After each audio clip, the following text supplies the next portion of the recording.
என் அவளை விட்டுட்டு வர்றதுக்கு எனக்கு மனசே கேட்கலட்டி.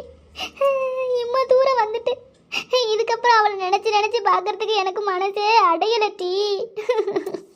நான் என்னதான் பண்ணுவேன்னு தெரியலையே.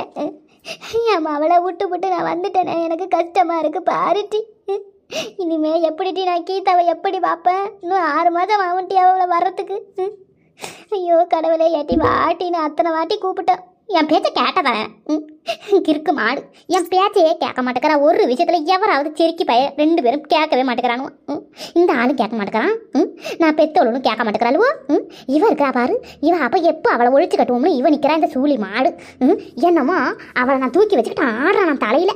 அதுக்குன்னு அவள் விட்டுட்டு வந்த உடனே இவளுக்கு எம்மா சந்தோஷத்தை பார்ட்டி இவன் மூஞ்சியில்.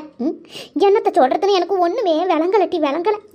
எம்மா அவளை விட்டுட்டு வர்றதுக்கு எனக்கு உயிரே இல்லை பார்த்துக்க. ஏட்டி அப்படிதான் நம்ம வந்தோமே வெளிநாட்டிலேருந்து.